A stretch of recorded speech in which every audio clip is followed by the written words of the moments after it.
While people are still debating over calling esports a sport, the world moved on to more bizarre ideas to entertain itself. Here are the top 12 new professional sports that will blow your mind. Most of these sports may seem bizarre at first, but don't go by their initial impressions. They may seem fairly new, and while some of them haven't yet clearly evolved, they nonetheless have a lot of competency and skill involved. Having largely emerged from already existing conventional sports, these sports seek to reform the traditional games we love spectating in innovative, thrilling ways. Perhaps you haven't heard of some of these before. Let us know in the comments below.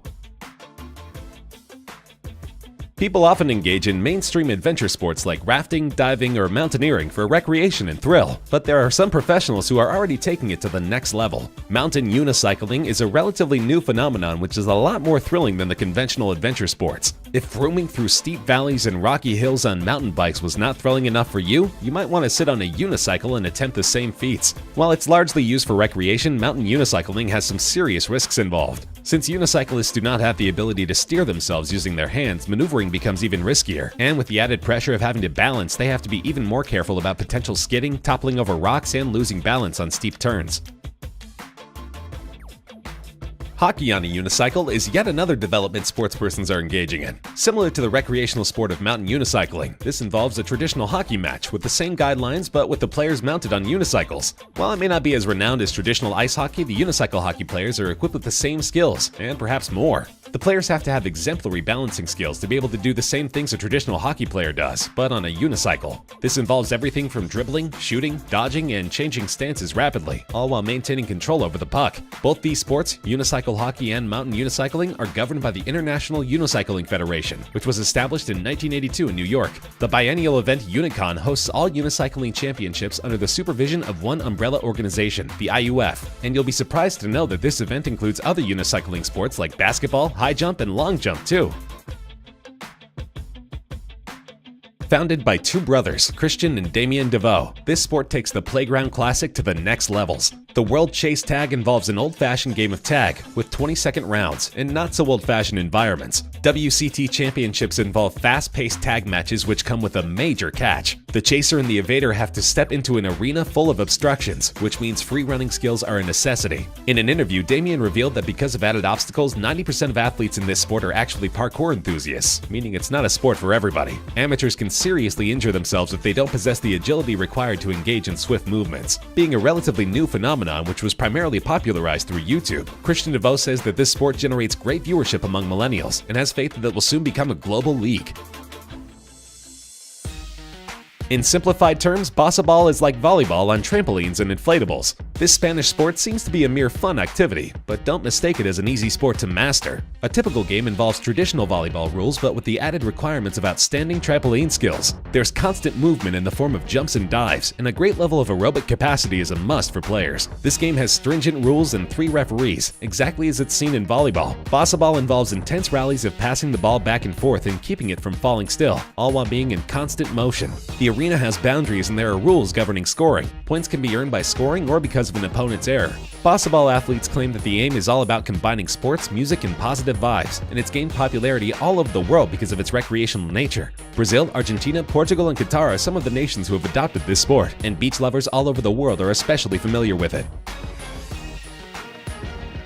As you could guess by the name, this sport tests woodsmen and their craftsmanship. It's a perfect example of a laborious activity being converted into a sport, with another example being the strongman log challenges seen in bodybuilding competitions. Still, timber sports has been around since 1985, and the first broadcasts reportedly took place from a field in Wisconsin, USA. European nations too started to compete 2001 onward, but this sport has more historical significance than that. Way back in the 18th century, Australian loggers would compete against each other, pushing their endurance, agility, and technique to the absolute limits. They would get off work to have friendly matches against each other, and now the spectators watch in awe as crafted woodsmen smash through logs in record times and with great mastery, all in front of a global audience. Through 6 different disciplines, athletes are required to demonstrate excellent stamina and power, but most importantly, technique.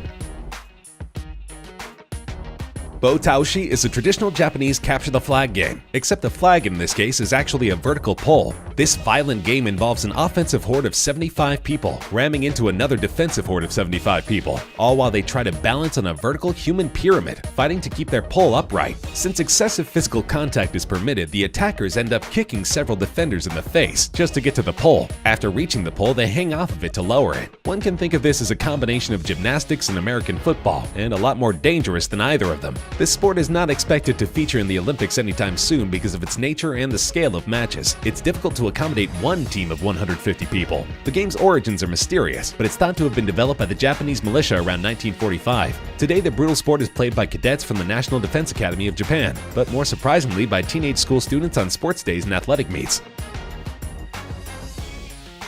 While you may be familiar with perhaps RC car races, you may be surprised to find out that drone races are a huge phenomenon too. The World Drone Prix in Dubai lets the winning team walk home with $250,000. It's the event for tech-savvy thrill seekers. As seen in Formula One racing, every team has a technical crew which oversees drone maintenance and is well-versed in advanced mechanics. Different from conventional toy drones, these racer drones are equipped with state-of-the-art technology and an extremely light chassis to enable faster speeds and precise maneuvering. The races take place along a well-lit track which could resemble roller coaster tracks, and the drones are required to fly as close to the spine of the track as possible. It requires mastery over drones' flight control systems and good knowledge of aerodynamics.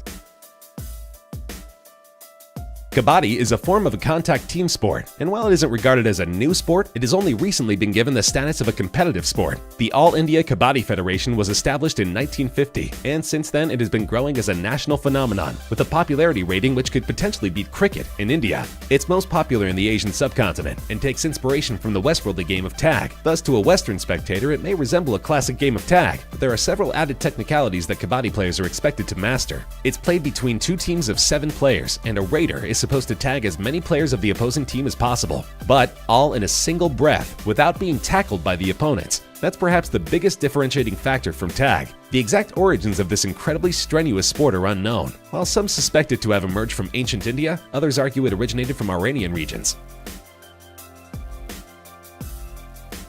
Sepak Takraw has become such a popular spectacle that a lot of Southeast Asian countries debate over the origins of this sport, each proudly claiming it to be their own. In layman's terms, this is highly advanced volleyball because players are only permitted to use their feet to hit the ball. It involves a constant showdown of backflips and rainbow kicks you may commonly see in football. While this is a fairly new sport in the competitive arena, it's been around since the 15th century. A surprising fact is that the first set of rules were drafted way back in 1829 by a sports association in Thailand. This sport has immense cultural significance. In fact, the murals at the Emerald Buddha's temple depict the Hindu god Hanuman playing the game with his troop of monkeys. With such rich and interconnected histories, it's conceivable why every nation claims to have given birth to this sport. Time will tell how global this sport will really become, but it's expected to be featured in the 2024 Olympics. This competition took place at the Sarychev Power Expo, where Russian strongmen kept on slapping each other's faces red until one surrendered. The grand prize was barely 300 pounds. Very little is known about the frequency of this event or the regulations, and believe it or not, this sport does not govern how you smack your opponent. There are no apparent rules, and all you're required to have is an open palm. This sport draws some minor inspiration from boxing, because after every round, the referee is required to inspect the player's condition to determine if they could pass out. This event turned into a global sensation and received immense international news coverage too.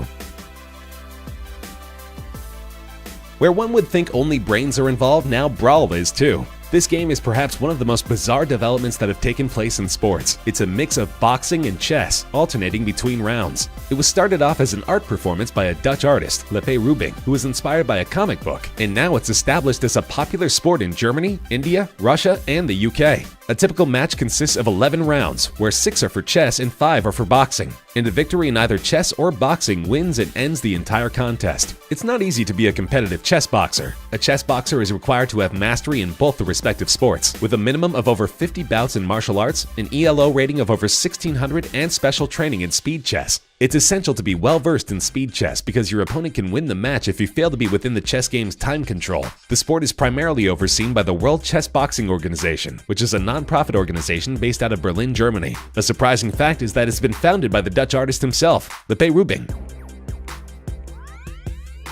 Completely unheard of and an unprecedented development in the arena of sporting events was the following. The United States of America Rock Paper Scissors League, or simply the USARPS, was a national-level competition for the popular classroom hand game of rock, paper, scissors. The league was developed by marketer Matty Lashem, who as of 2009 was the commissioner. In April 2006, the world witnessed its very first RPS champion, who competed at the Mandalay Bay Hotel in Las Vegas, Nevada. The event was televised by the A&E network on June 12th. What's surprising is that in just its first run, the champion was awarded a prize of $50,000, which could be called a considerable sum due to the very new nature of the sporting competition. The following year too witnessed a championship, but by now it had gained more popularity, gaining coverage from ESPN2 in July 2007. One of the hosts was Jason Simmons, who's also nicknamed Master Rochambola and regarded as one of the best RPS players. Contestants from all over the states sought to take home the $50,000 cash prize for a sport almost everyone can be expected to have expertise over. This sporting event did turn a few heads, but spectators mostly criticized it by calling it awkward.